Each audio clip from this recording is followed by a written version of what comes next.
Saudara, hari ini saya ingin mengajak kita merenungkan firman Tuhan dari kitab Yoel. Kitab Yoel, kita akan membaca dari pasal yang kedua, ayat yang ke-12 sampai dengan ayat yang ke-14.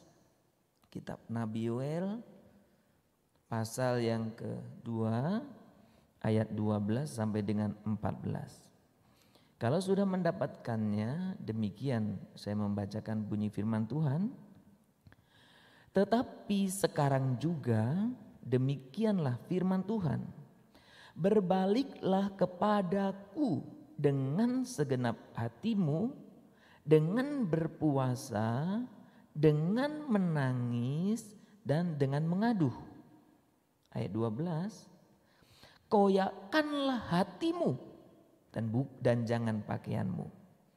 Berbaliklah kepada Tuhan Allahmu, sebab Ia pengasih dan penyayang, panjang sabar dan berlimpah kasih setia, dan Ia menyesal karena hukumannya. Siapa tahu mungkin Ia mau berbalik dan menyesal dan ditinggalkannya berkat, menjadi korban sajian dan korban curahan bagi Tuhan Allahmu. Saudara, ayat ini merupakan seruan pertobatan yang disampaikan oleh Nabi Yoel. Saudaraku. Seruan pertobatan yang disampaikan oleh Nabi Yoel kepada umat Allah. Nah, sebetulnya seruan-seruan yang senada juga dilakukan oleh nabi-nabi yang lain. Amos, iya kan? Termasuk Yesaya. Dan polanya juga hampir sama. Saya berbicara secara umum dulu ya. Polanya hampir sama. Nada seperti yang di dalam ayat 13 ini, koyakkanlah hatimu dan jangan pakaianmu. Nadanya hampir sama. Karena kalau nanti kita membaca dalam Yesaya 58 dikatakan puasa yang kukehendaki. Itu mau memperbandingkan puasa enggak makan dengan bagaimana hidup benar. Kalau nanti kita membaca Amos, oh aku benci dengan nyanyian-nyanyianmu. Bukan berarti kita enggak boleh nyanyi. Tapi karena ritual dijalankan hatinya jauh dari Tuhan. Dan di Yoel ini katakan koyakkan hatimu dan jangan pakaianmu. Karena tradisi mengoyakkan pakaian dilakukan, tetapi makna yang dalam hatinya sendiri masih tetap degil. Sama itu ya, ketika Bapak Ibu kemarin yang setia mengikuti Gemas, kita membaca dalam Ulangan ya kalau tidak salah ya, dikatakan apa? Sunatlah hatimu. Bukan berarti tidak sunat secara fisik. Kenapa muncul itu? Karena orang melakukan secara fisik sunat tapi hatinya tetap degil. Nah, hari ini kita melihat bagaimana Tuhan ingin umatnya mengalami pertobatan yang sungguh-sungguh. Pertobatan yang sejati. Maka topik kita hari ini dalam hari Rabu Abu ini saya memberikan satu tema, bertobatlah dengan segenap hatimu. Artinya benar-benar bertobat. Saudara, kalau kita melihat konteks Nabi Yoel sebetulnya, kalau kita membaca Yoel apa sih yang paling kita ingat? Kalau membaca kitab Yoel. Kalau kita membaca kitab Yoel. Wabah ya. Wabah belalang. Ya, saya tidak tahu apakah Bapak Ibu pernah mengalami wabah belalang, hama belalang. Kami pernah loh saudaraku. Tahun berapa ya saya lupa. Itu kalau namanya belalang itu sedang datang itu nggak tahu lah berapa ribu, mungkin juta ya. Itu kebun yang begitu luas, dalam hitungan jam habis saudaraku. Gundul, suaranya itu ngeri kalau kita dengar. Dan itu seperti apa ya, gemuruh waktu datang. Ya, saya lupa tahun berapa. Kami pernah diserang hama belalang. Jadi kalau datang itu seperti gemuruh dan itu tanaman dalam sekali lewat itu bisa bersih. Di mana-mana belalang, jangan pikirkan belalang 1, 2 ya. Ini beribu mungkin jutaan lah itu belalang. Ya, kami pada waktu itu saking keselnya itu sempat kami rame-rame itu membuat peyek belalang. Jadi belalang kita yang apa, kita goreng, kita apalah. Saking kesel kami makan itu belalangnya. Ya mungkin kalau belalang 1 yang biasa makan belalang 1 enak. Tapi kalau udah lihat belalang jutaan, enak juga kita ya. Saudara, belalang itu apa? Simbol apa? Yoel mendengungkan bahwa itu tanda-tanda zaman. Hari Tuhan, hari akhir, hari penghakiman itu sudah dekat. Jadi suasana Yoel, suasana tidak normal. Maka berbahagialah orang yang bisa membaca tanda zaman ketika kondisi tidak normal. Dan hari ini makanya tadi di awal saya katakan 2 tahun ini semestinya Anda bisa memaknai masa Lent itu dengan lebih berarti daripada tahun-tahun yang normal. Yang saya khawatir adalah suasana tidak normal tapi kehidupan rohani kita tetap melempem seperti waktu normal. Semestinya masa-masa ini masa yang tidak normal. Bukan di Indonesia saja, di seluruh dunia tidak normal. Maka seruan Yoel ini sangat pas buat kita. Masa di mana tanda-tanda zaman memperlihatkan betapa kita rapuh, betapa kita lemah. Dan Yoel mengingatkan pada masa itu bagaimana hari Tuhan, hari kedatangan Tuhan itu sudah dekat. Dan seruan ini semestinya harus menjadi seruan kita sepanjang masa. Maka saya dan saudara semestinya berbalik kepada Tuhan, bertobat kepada Tuhan dengan segenap hati. Saudara, ketika kita berbicara tentang pertobatan, sebetulnya yang kita lakukan adalah semestinya kita memang harus jalan seperti yang Tuhan kehendaki. Kenapa? Karena saya dan saudara datang dari Tuhan. Maka istilahnya berbalik. Ya.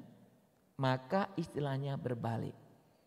Rabu Abu tahun lalu saya berikan penjelasan secara kata menggunakan kata berbalik. Bahasa asli kita sebenarnya dalam Alkitab kita dipakai istilah sub. Sub itu berbalik bahasa Ibrani. Iya kan? Bukan sub Medan ya. Sub berbalik. Atau kalau kata Yunani dalam Septuaginta itu dipakai kata metanoia, berbalik. Ya, berbalik sesuai dengan apa yang Tuhan inginkan. Maka saudara, ketika kita membaca kitab Yoel ini, seruan Yoel adalah supaya umat Tuhan yang telah meninggalkan jalan yang seharusnya itu, berarti berbeda arah, apa yang harus dilakukan? Sekarang diperintahkan untuk kembali kepada Allah. Nah saudara, ini perlu kita garis bawahi. Dalam masa nabi-nabi manapun juga kebanyakan situasi yang terjadi itu secara ritual, secara istilahnya kegiatan-kegiatan agamawi tetap berjalan. Tetapi persoalannya orang yang melakukan kegiatan agamawi, mengadakan ritual, tetapi perilakunya sudah jauh dari kehendak Allah. Dan ini sebetulnya bukan hanya berlaku pada masa Yoel saja menurut saya. 2 Timotius sangat mengingatkan kita pasal 3. Pada akhir zaman nanti, orang-orang sepertinya ya merindukan ya ibadah ya, tapi menyangkal hakikatnya. Tidak hal yang berlebihan kalau kita bisa sandingkan bahwa ada banyak orang yang masa-masa ini secara keagamaannya rajin, secara ritual taat, bahkan mungkin melebihi dari orang kebanyakan. Bukan sekedar hanya ibadah, tetapi mungkin disiplin-disiplin rohani pun dilakukan. Tetapi kehidupan dalam dunia nyatanya, kehidupan sehari-harinya, standarnya diri sendiri. Untuk kita, saya dan saudara yang demikianlah seruan ini. Berbaliklah kepada Tuhan.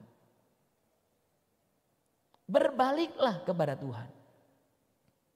Saudara, pada umumnya ya, kita itu merasa benar. Pada umumnya merasa benar menurut pandangan kita sendiri. Makanya kan kalau ada orang berdebat ya, atau berkelahi atau bertengkar antar siapapun, selalu masing-masing mengatakan diri benar. Ya. Hari Minggu besok saya menyampaikan firman Tuhan tentang berdoa adalah sikap hati. Minggu besok akan saya kupas agak lebih dalam tentang ini, saudaraku. Tapi saudara, hari ini saya ingin mengingatkan, orang seringkali menganggap dirinya benar. Maka pada waktu kita berbicara kebenaran, seringkali yang kita pikirkan siapa? Orang lain.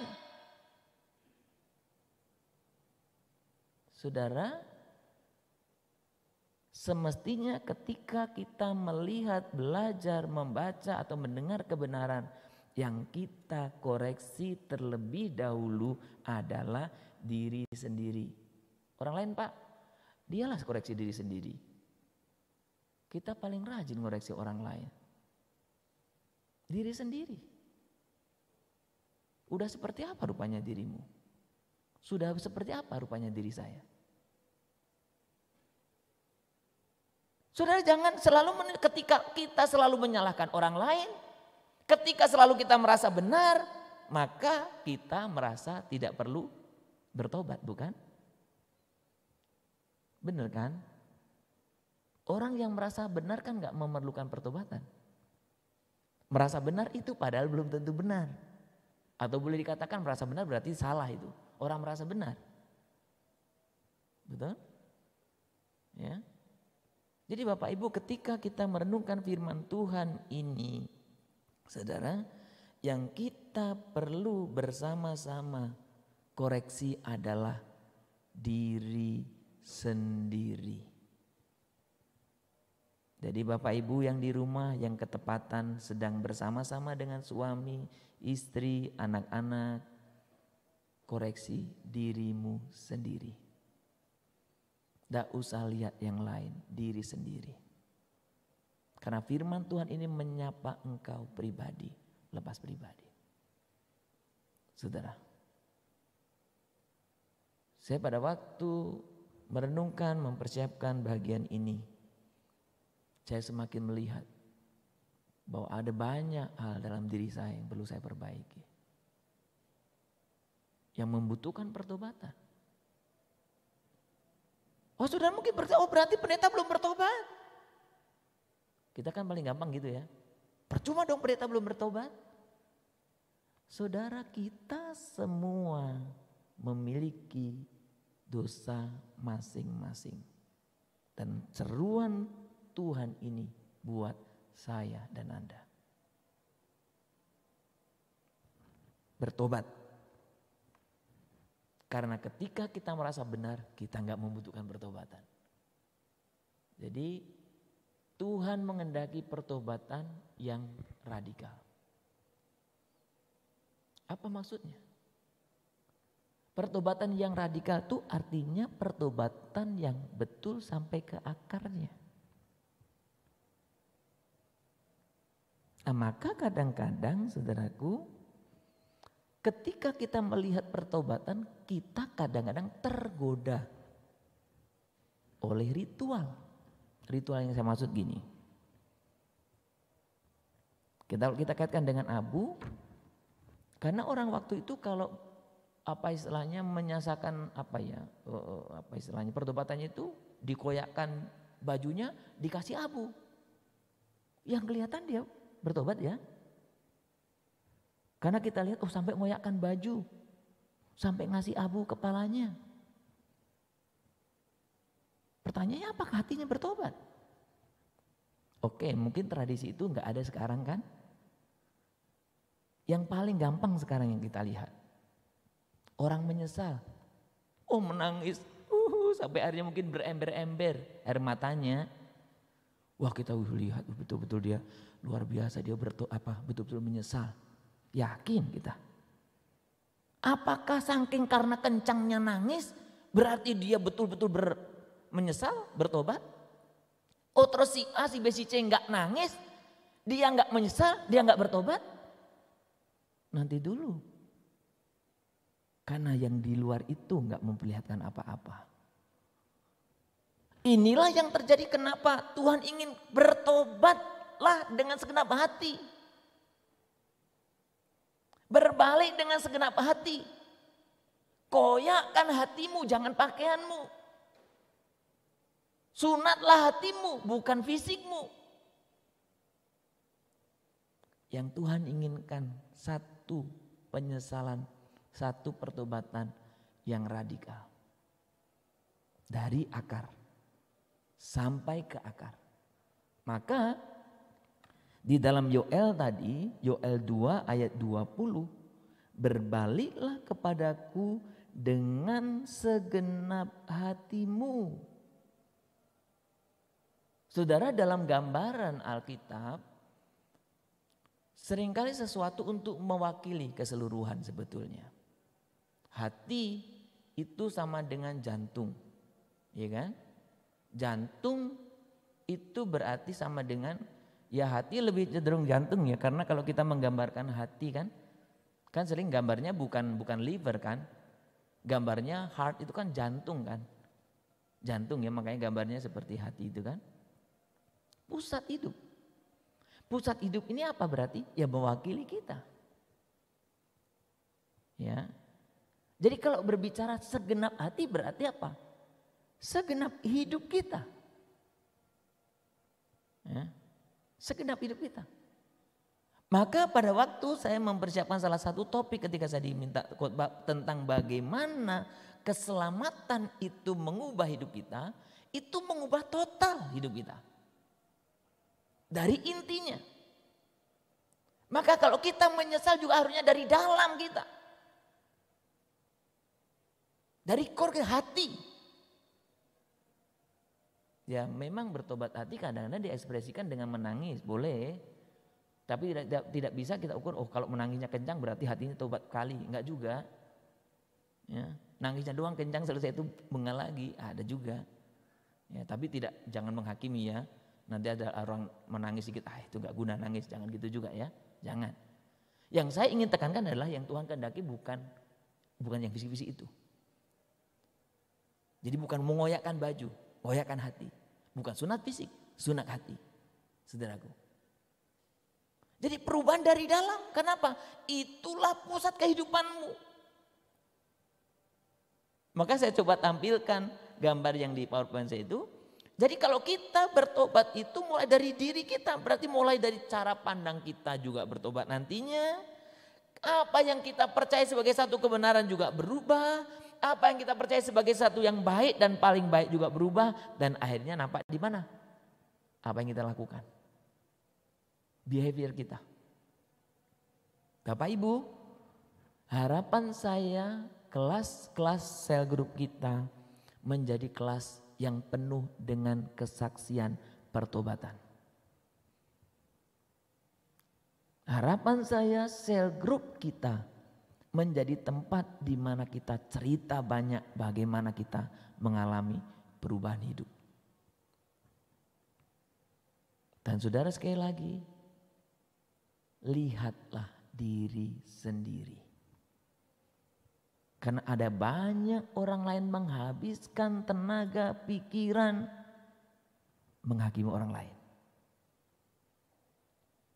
Saudara, Tuhan katakan apa? Menghakimi orang itu hak Tuhan, tidak usah kita menghakimi. Menasihati boleh, tapi jangan kita menghakimi. Yang perlu bertobat itu saya. Semua katakan bersama. Yang perlu bertobat itu saya. Bukan orang lain. Saya. Jadi pertobatan dengan segenap hati. Tuhan tidak ingin pertobatan yang pura-pura. Ya kan? Tuhan tidak ingin pertobatan yang pura-pura. Sekedar melakukan ritual seperti berpuasa. Ya. Oh, bukan berarti saya katakan yang hari ini puasa salah, bukan. Ya. Dan juga jangan yang tidak puasa ngomong, mendingan saya nggak puasa. Bukan. Puasa. Pertobatan yang bukan pura-pura, seperti puasa, mengadu, ya kan? Istilah di dalam Yoel kan mengadu. Jadi saudara, ketika kita berbicara tentang pertobatan, yang Tuhan inginkan pertobatan yang benar. Benar. Sungguh-sungguh. Bukan palsu ya. Jadi bukan palsu. Jadi kalau mau bertobat, enggak usah siapkan kamera dulu ya. Kemudian di selfie saya mau bertobat, ya itu palsu. Ya. Bertobat enggak usah gitu. Kalau orang lainnya, wah boleh lah ya. Oh bertobat nunggu di KKR besar dulu biar maju ke depan di syuting. Enggak. Saya sedang berbicara tentang pertobatan sebenarnya. Tidak sedang menghakimi orang, tidak. Yang saya inginkan, yang saya maksudkan adalah bukan pertobatan yang pura-pura. Berpuasa, menangis, mengadu. Karena memang rupanya di dalam kehidupan beragama umat Israel pada masa itu memang sering terjadi seperti itu. Iya kan? Kenapa Amos sampai mencela tentang lagu-lagu pujian, nyanyi-nyanyian? Ya karena cuma nyanyi saja, hatinya nggak di sana. Kenapa Yesaya 58 itu menegur orang berpuasa?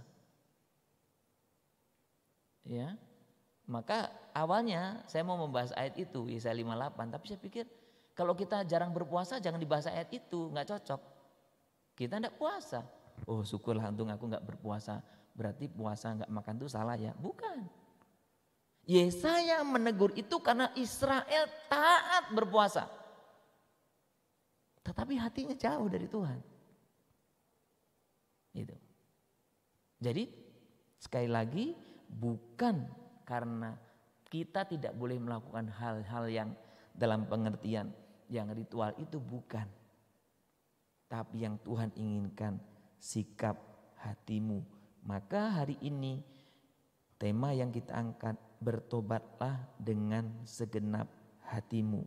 Saudara, yang menarik ketika Tuhan Yesus melayani, seruan yang pertama-tama dia lakukan. Selain sebelumnya Yohanes Pembaptis ya. Yesus menyerukan yang sama. Gini saya kutip dari Matius 4 ayat 17. Sejak waktu itulah Yesus memberitakan, bertobatlah sebab kerajaan surga sudah dekat. Jadi seruan bertobat ini seruan yang terus dikemukakan bukan hanya para nabi perjanjian lama. Bukan hanya Yoel. Tetapi Yohanes Pembaptis juga menyerukannya.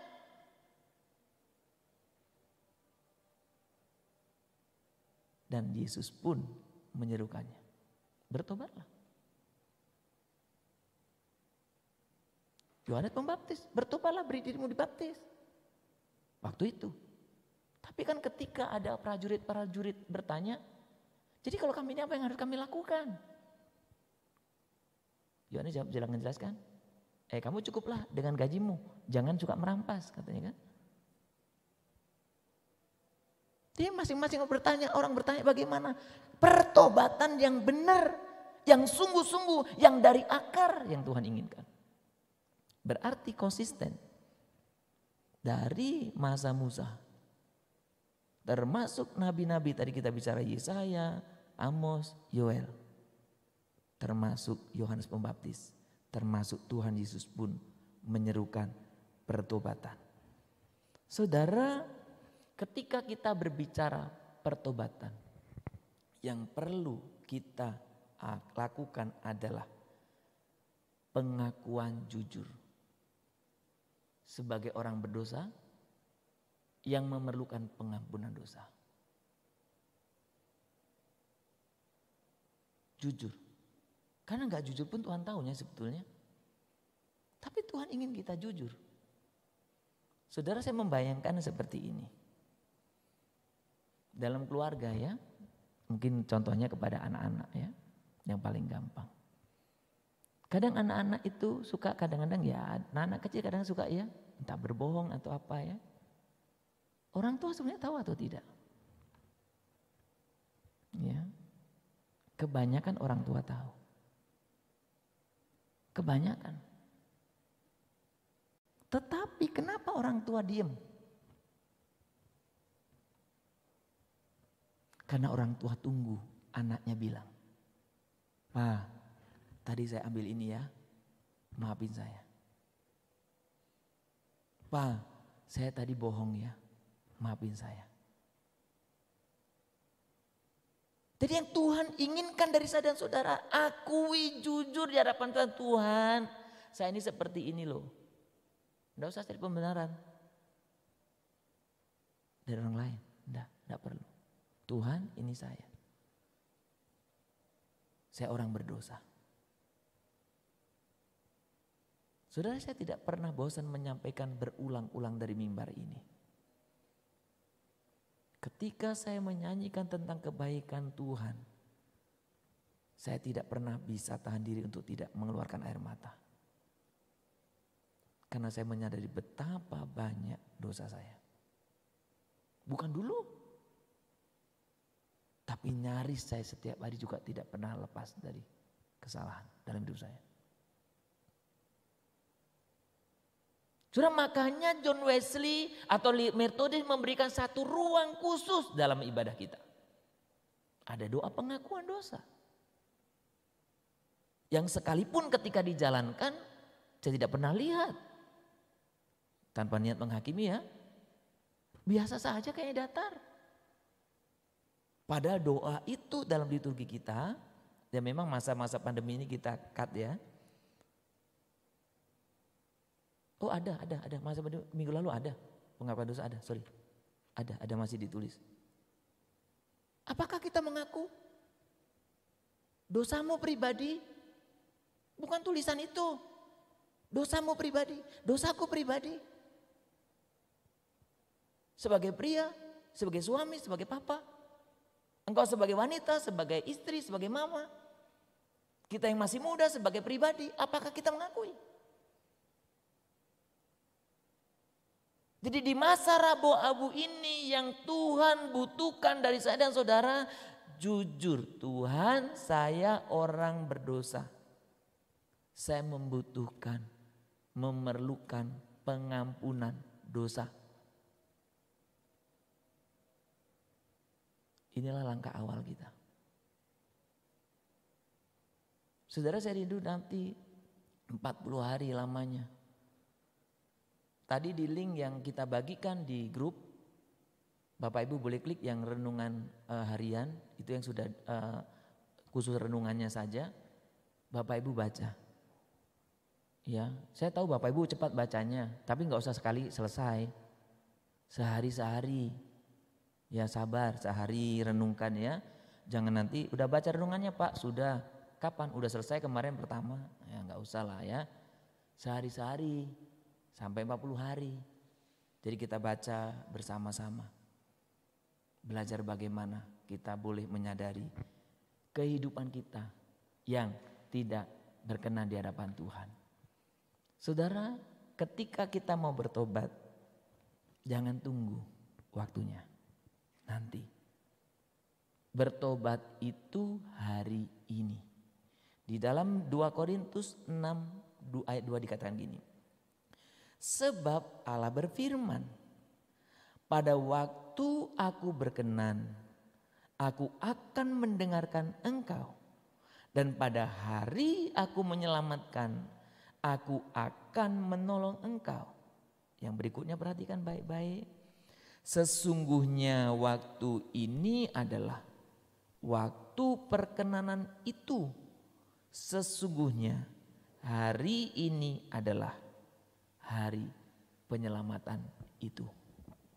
Biarkan hari ini engkau mengambil satu komitmen, satu keputusan untuk menyadari dosa-dosamu, datang kepada Tuhan, mohon pengampunan.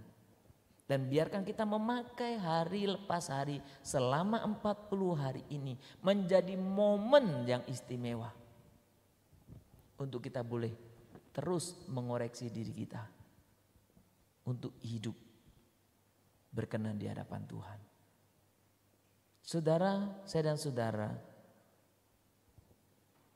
hidup dan membutuhkan pengampunan. Dan masa-masa Lent ini saya dan saudara diingatkan, Kristus selalu terbuka untuk mengampuni engkau. Mari semua engkau dimanapun berada, tundukkan kepalamu. Biarkan singer menyanyikan lagu ini ayat 1, nanti kita akan nyanyikan ayat 2 bersama.